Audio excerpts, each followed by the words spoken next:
오늘은 디모데후서 1장 9절에서 12절의 말씀을 통해 복음을 위하여라는 제목으로 함께 은혜를 나누고자 합니다. 오늘 읽은 디모데후서의 말씀을 보면 바울과 디모데가 등장을 하는데, 바울과 디모데의 만남은 어디에서 시작됩니까? 복음을 전하는 그 현장에서 시작됩니다. 사도행전 16장 1절에서 2절의 말씀을 보면, 바울이 더베와 루스드라의 이름에 거기에 디모데라 하는 제자가 있으니 그 어머니는 믿는 유대 여자요 아버지는 헬라인이라. 디모데는 루스드라와 이고니온에 있는 형제들에게 칭찬받는 자니라고 기록하고 있습니다. 바울은 2차 전도 여행을 시작하려고 할 때에 1차 전도 여행 시 주의 말씀을 전한 각 성으로 다시 가서 그 형제들이 어떻게 살고 있는지, 복음을 따라 말씀을 따라 어떻게 살고 있는지를 살펴보고자 했습니다. 그런데 문제가 하나 생기죠. 함께 동행했던 바나바와 심히 다투고 실라를 택한 후에 수리아와 길리기아로 다니며 교회들을 견고하게 합니다. 그런데 그 가운데 바울이 누구를 만나게 되냐면, 루스드라에 이르렀을 때 디모데라고 하는 이 제자를 만나게 됩니다. 이 디모데는 어떻게 설명되어 있습니까? 루스드라와 이고니온에 있는 형제들에게 칭찬받는 자라고 말해주고 있습니다. 바울과 디모데의 만남이 복음을 전하는 그 현장에서 이루어졌다는 그 사실을 바라보면서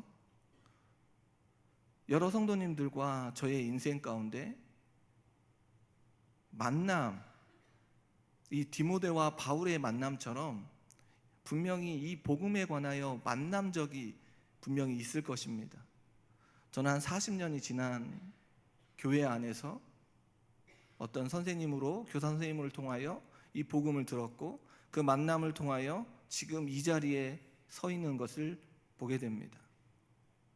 힘들고 버거운 일이 있을 때마다 그 40년에 지난 그 만남의 현장이 저를 다시 한번 뜨겁게 하고 다시금 이 복음에 관하여 몸부림을 치는 삶으로 나아가게 합니다. 혹시 여러 성도님들은 그 만남이 있으십니까? 저보다 연배가 많으시다면 더 오래되셨겠죠. 그런데 중요한 것은 바울과 디모데의 만남은 거기에서 끝이 난 것이 아니라 계속해서 이루어지고 있다는 사실입니다. 성도 여러분과 저의 인생 가운데 이 모습이 계속 이루어져야 한다는 사실입니다. 40년 전에 누군가에게 복음을 전하여 이 자리에 섰다면, 이제 저는 그 복음을 누군가에게 전하여 또다시 누군가의 만남을 통하여 복음을 전하는 그 일들을 감당해야 한다는 것입니다. 여러 성도님들 지금 그 일들을 감당하고 계십니까? 복음을 위하여 누군가와의 만남과 누군가의 모습을 통하여 그런 일들을 계속해서 감당하고 계십니까? 바울은 지금 그 일들을 계속 감당하고 있는 것입니다. 바울이 사도행전에서 만났던 그 시간이 지나서 다시금 이 디모데 후서의 말씀을 살펴보니까 계속해서 그와의 만남을 통하여 복음이 무엇이고 복음의 능력이 무엇인지를 계속 이야기해 주고 있는 것을 보게 됩니다. 바울은 디모데와 함께 복음을 위하여 평생을 함께합니다. 디모데는 바울의 모든 사역에 빠지지 않고 동참합니다. 3차의 선교 여행을 마치고 예루살렘에서 체포될 때까지 디모데는 바울과 함께합니다. 바울은 이러한 디모데의 만남에서 그리고 함께하는 동안 그들이 했던 일은 무엇이었습니까? 복음을 위하여 수고를 아끼지 않았습니다. 바울과 디모데는 자신들의 사업을 위해 몸부림을 쳤던 것이 아닙니다. 인간관계를 넓히기 위해 힘쓰는 것이 아니었습니다. 복음을 위하여 곳곳에 다니며 얼마나 애쓰고 수고했는지 모릅니다. 그러한 가운데 오늘 본문 역시 임박한 죽음을 앞두고 디모데에게 편지를 보내고 있습니다. 우리가 읽은 디모데 후서와 디모데 전서가 지금 바울이 디모데에게 편지를 보내는 것 아닙니까? 이러한 편지 가운데 바울이 디모데에게 무엇라고 먼저 말을 하고 있는지를 살펴보면 디모데전서 1장 2절과 디모데후서 1장 2절의 말씀에 보면 믿음 안에서 참 아들 된 디모데에게 편지하노니 하나님 아버지와 그리스도 예수 우리 주께로부터 은혜와 긍휼과 평강이 내게 있을지어다. 디모데 후서의 말씀에도 사랑하는 아들 디모데에게 편지하노니 하나님 아버지와 그리스도 예수 우리 주께로부터 무엇이요? 은혜와 긍휼과 평강이 내게 있을지어다. 바울은 복음을 위하여 평생을 함께 해온 디모데를 아들과 같이 여기는 것을 보게 됩니다. 그리고 복음을 위하여 힘쓰며 나아갔던 동역자였던 이 디모데에게 마지막으로 편지를 보내면서 이야기하고 있는 것이 무엇이냐면 내 지식과 내 능력과 내 모습으로 나아가는 것이 아니라 하나님 아버지와 그리스도 예수 주께로부터 은혜와 긍휼과 평강이 내게 있을지어다라고 말해주고 있습니다. 바울이 그토록 사랑하는 아들 디모데에게 이야기하고 있는 것은 하나님으로부터 우리 주 예수 그리스도부터 주어지는 은혜와 긍휼과 평강을 전하고 있는 것을 보게 됩니다. 오늘 본문을 통하여 우리는 인생의 마지막을 걷고 있는 이 바울이 복음을 위하여 힘쓰며 나아가는 디모데에게 계속해서 무엇을 공급해주고 있습니까? 하나님으로부터 주 예수 그리스도부터 주어지는 은혜와 긍휼과 평강의 은혜가 공급되어지기를 소원하고 있고 기도하고 있는 것을 보게 됩니다. 그리고 이 복음을 위하여 자신이 어떻게 살았는지를 말해주고 있고 너도 나와 같이 이 복음을 위하여 살기를 부탁하고 있습니다. 이 일이 얼마나 복된 일인지를 말해주고 있습니다. 성도님 여러분, 서두에서도 이야기했지만 이 복음을 위하여 수고하며 나아가는 함께 나아가고 있는 자들이 있으십니까? 옆에 그러한 동역자들이 있으십니까? 이 복음의 시작과 능력이 무엇인지를 깨닫고 복음을 위하여 함께 달려나가자고 외치는 이 바울의 모습을 바라보면서 우리 역시 이러한 복음을 위하여 힘쓰고 나아가고 함께 나아가는 그런 동역자들이 많아지기를 소원합니다.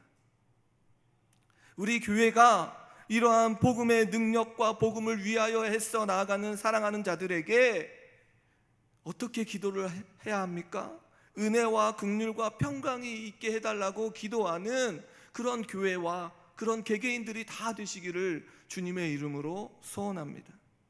바울은 디모데에게 다시 한번 이 상황을 설명하며 구원의 시작이 어떻게 되었는지를 밝혀주고 있는데 9절을 쉬운 성경으로 읽으면 이렇습니다.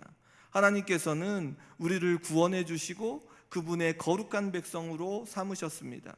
이것은 우리가 무언가 큰 일을 해서가 아니라 그분이 원하셔서 그분의 은혜로 된 것입니다. 그 은혜는 세상이 시작되기 전에 예수 그리스도를 통해 우리에게 이미 주어졌습니다.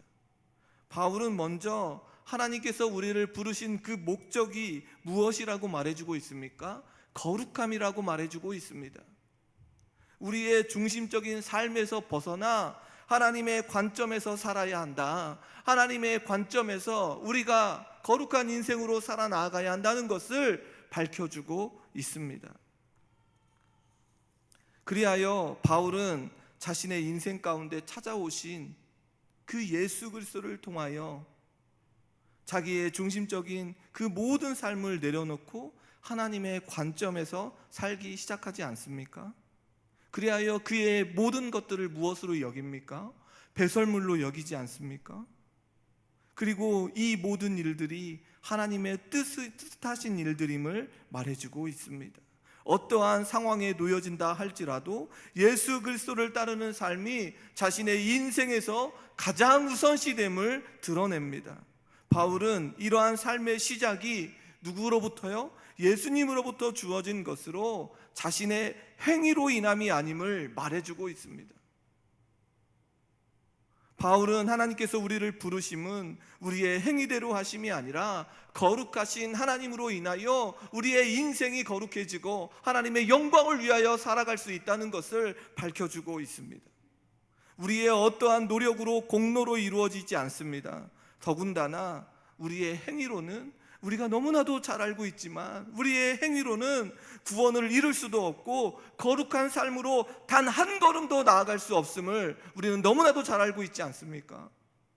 그러나 그 거룩하신 하나님으로 인하여 우리의 인생이 거룩하여지고 하나님의 영광을 위하여 한 걸음 한 걸음 나아갈 수 있다라고 하는 이 사실이 얼마나 큰 은혜인지 바울은 디모데에게 밝혀주고 있습니다.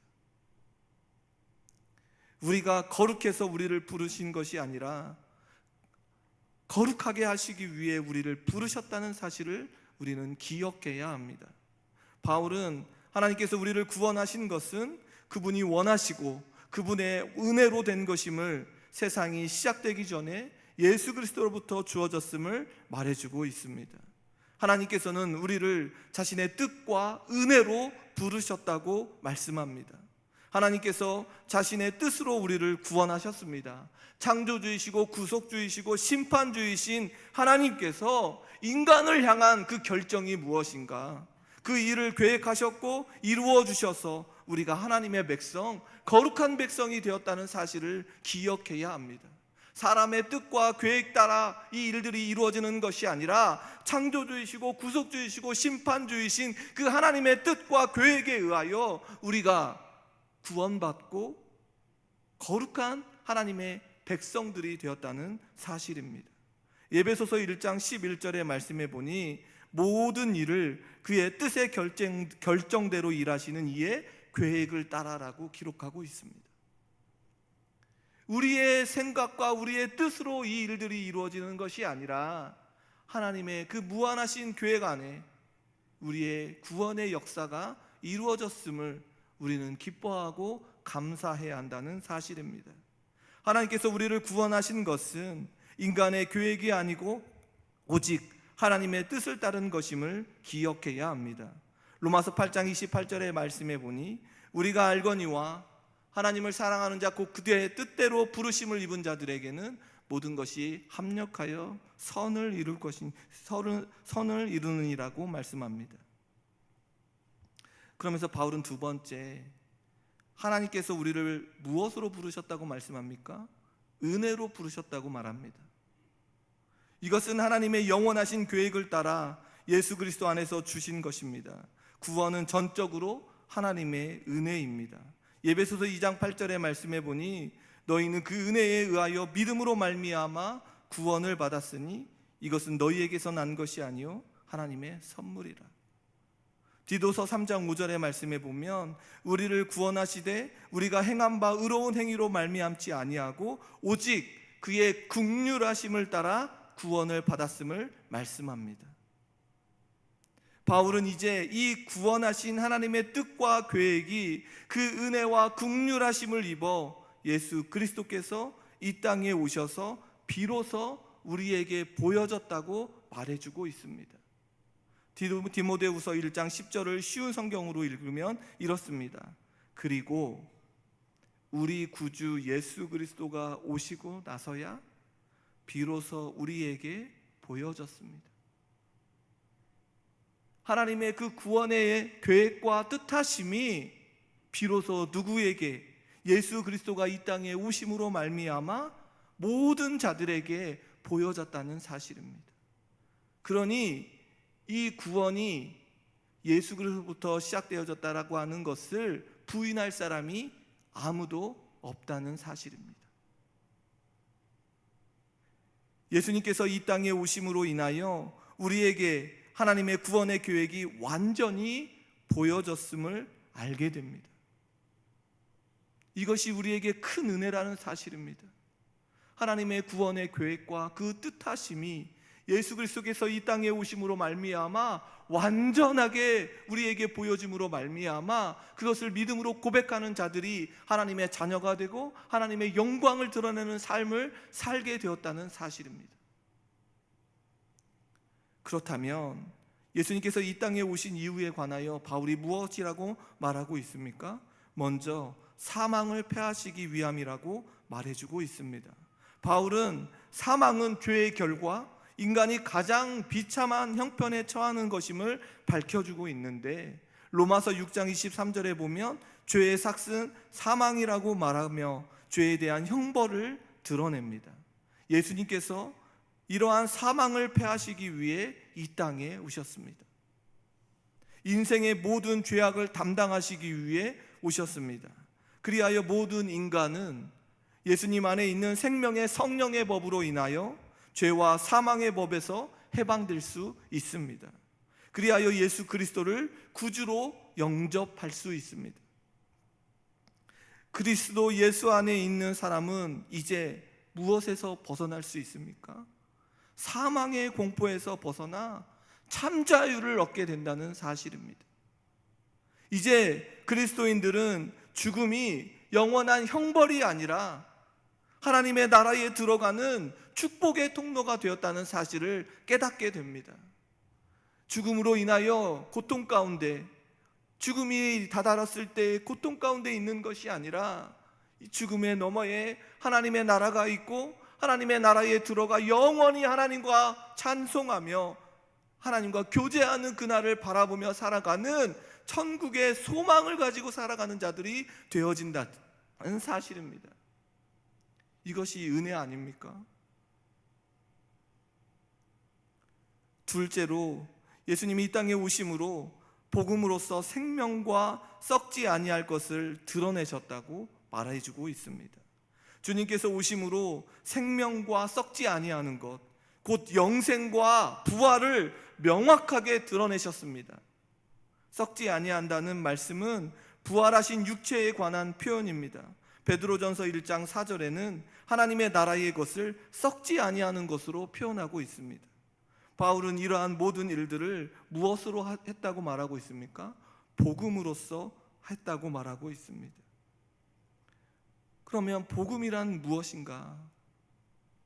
지금 계속해서 제목이 복음을 위하여고 복음을 위하여 힘쓰며 나아가는 바울과 디모데인데, 복음은 예수 그리스도 안에서 구원 사건에 대한 좋은 소식에 주어지는 명사입니다.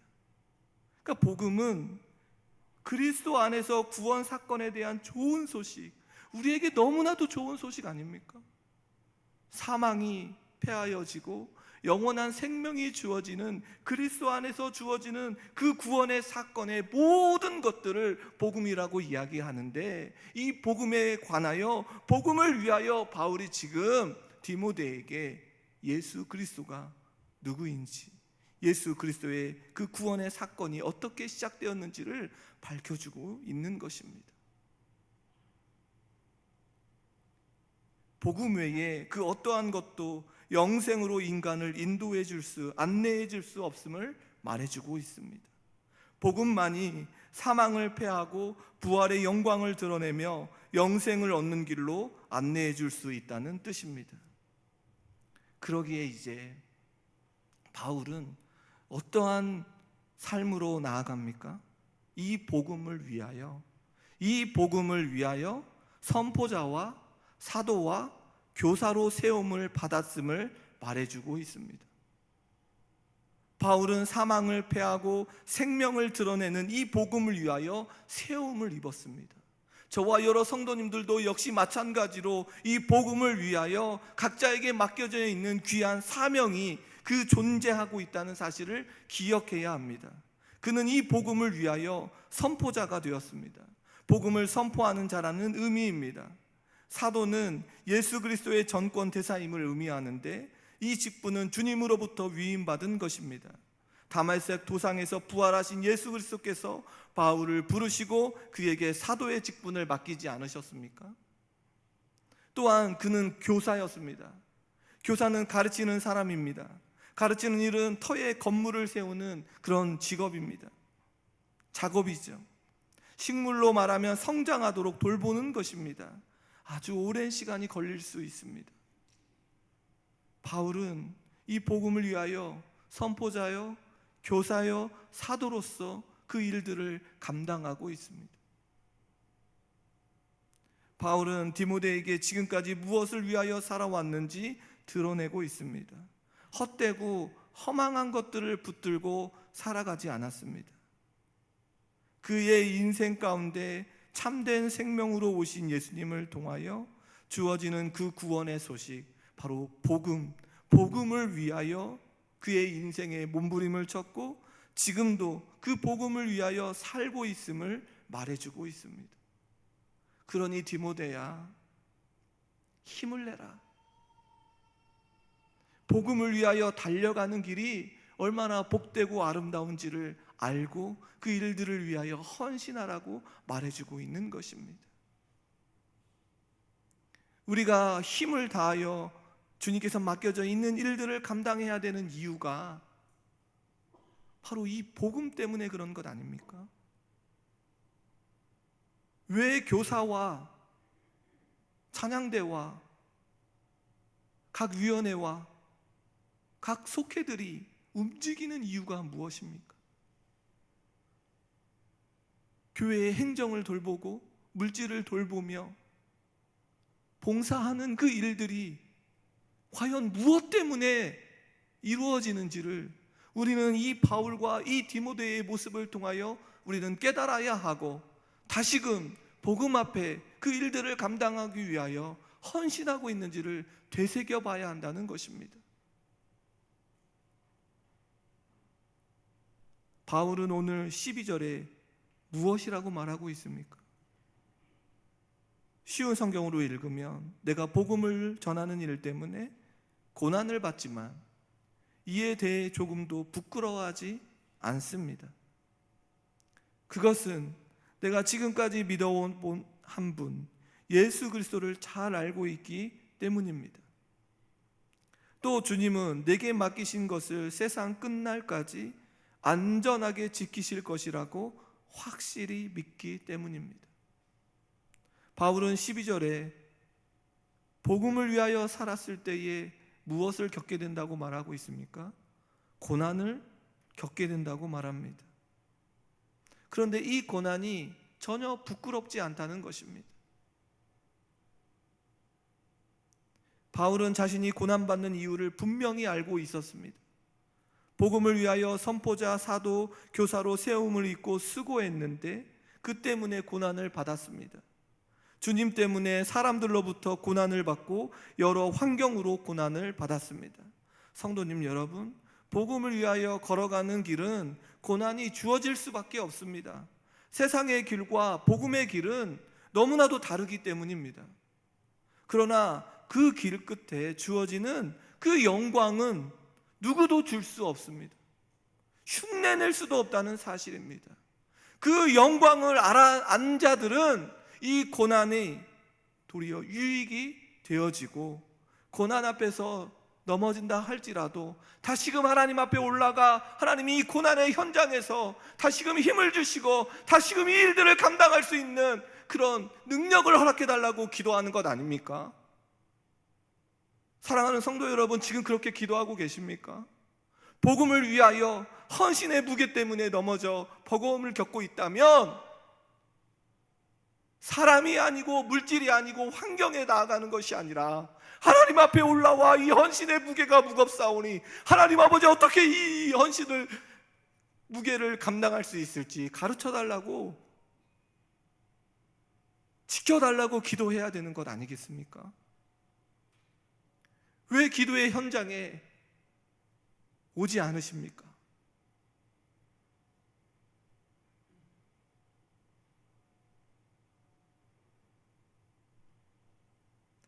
그러기에 우리 역시 그 고난 가운데 있다 할지라도 낙심하지 말고 우리가 바라보는 그 하나님께서 주시는 그 영광을 바라보며 나아가기를 주님의 이름으로 소원합니다.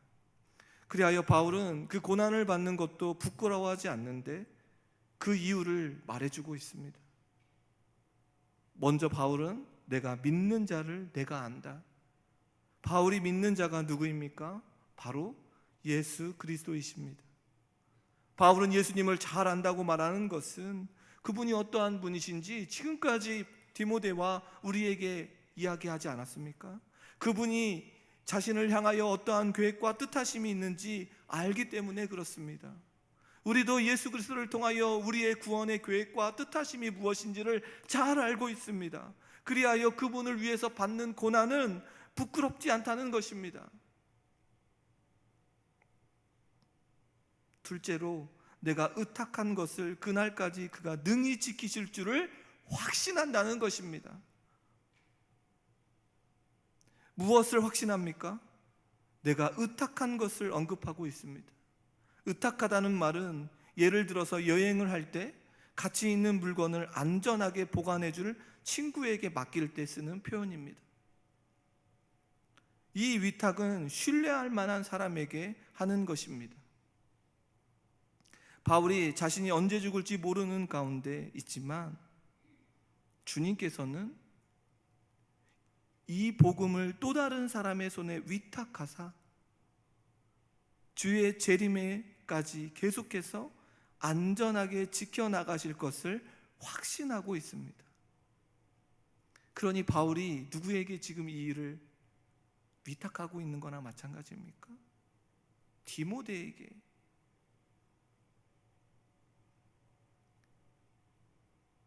성도 여러분, 복음을 위하여 열심히 달려온 우리의 인생 가운데 복음을 위하여 함께 그 일들을 감당하자고 하는 수많은 사람들이 우리 주변에 있기를 소원합니다.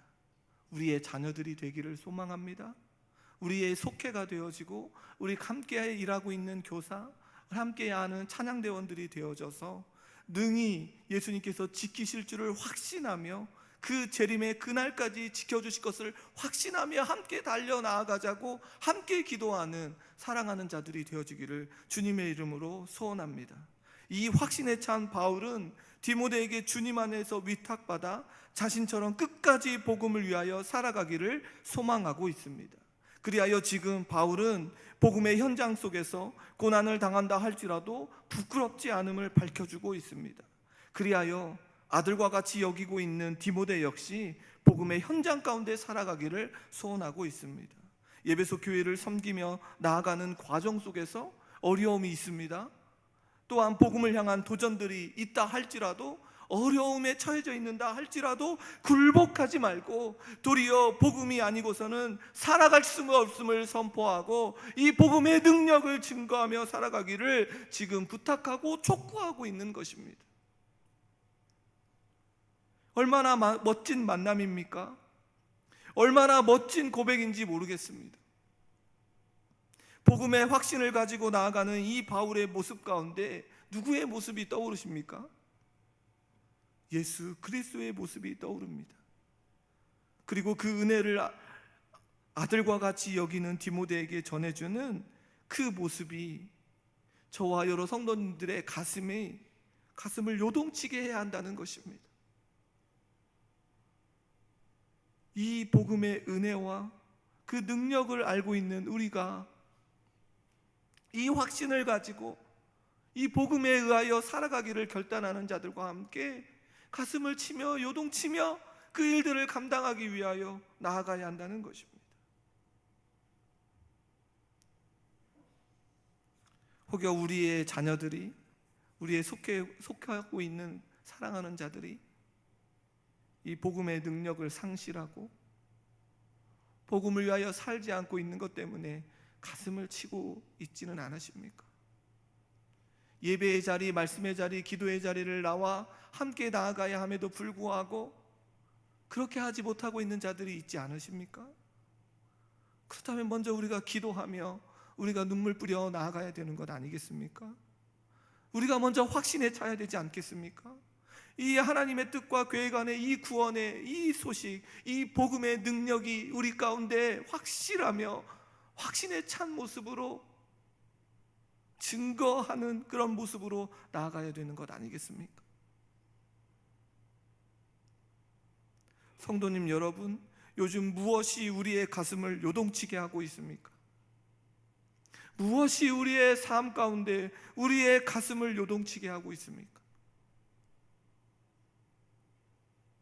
여러 성도님들의 삶 가운데 예수님으로부터 죄와 사망으로부터 벗어나 영원한 생명으로 나아가는 이 복음의 능력 속에 우리의 가슴이 요동쳐야 한다는 것입니다. 다른 것이 우리의 가슴에 응어리가 되어지고 화가 되어지고 그런 것이 아니라 죄와 사망으로부터 벗어나 영원한 생명으로 나아가는 이 복음이 우리의 가슴을 요동치며 하나님, 우리가 어떻게 살아야 하는지, 하나님, 우리가 어떻게 나아가야 하는지, 우리의 자녀들은 어떻게 이 땅에 살아가야 하는지, 우리 교회는 어떻게 어떠한 걸음으로 나아가야 하는지, 그리하여 영원한 하나님의 나라에 들어가 찬양하며 영광 돌리며 살아갈 그날을 확신하며 살아가는 저와 여러 성도님들이 되시기를 소망합니다. 복음으로 인하여 그 자유함이 우리에게 주어져 있습니다. 그 영광스러운 날이 주어집니다. 그 복음을 위하여 바울과 같이 자신에게 맡겨져 있는 일들을 귀하게 여기며 살아가기를 소원합니다. 우리를 끝까지 지켜주실 그 예수님을 붙들고 한날 한날 충성되이 살아가기를 소원합니다. 그저 복음을 전하고 거기서 끝이 난 것이 아니라 매일매일 같이 바울이 어떻게 살았는지 말씀을 통하여 비추어 보면 우리의 삶이 어떠한지를 깨닫게 되는 것 아닙니까? 함께 복음을 위하여 달려나가기를 소원합니다. 이 복음이 우리에게 전부임을 기억하시기를 소원합니다. 우리를 구원하신 신실하시고 변함없는 그 은혜 아래 다시금 달려나가시기를 소원합니다. 바울과 디모데처럼 복음을 위하여 마음껏 선포하며 나아가는 우리 모두와 부서와 위원회와 우리 교회가 되어지기를 주님의 이름으로 소원합니다. 시작되었습니다. 주의 능력이, 주의 권능이 우리에게 시작되었다라는 것입니다. 그럼에도 불구하고 왜 멈추어 계십니까? 왜 주저주저하고 계십니까? 시작되었습니다. 죄와 사망으로부터 자유함을 얻은 주의 은혜를 받은 자들이 하나님의 영광 속에 하루하루의 걸음을 걸어가는 그 걸음이 시작되어졌다는 것입니다. 하나님께서는 걸어가고 계시는데 왜 우리는 뒷걸음쳐 나아가고 계십니까? 하나님께서 걸어가시는 그 걸음 속에 우리의 걸음을 맞추며 복음을 위하여 힘껏 달려나아가는 사랑하는 모든 성도들과 제가 되어지기를 주님의 이름으로 소원합니다.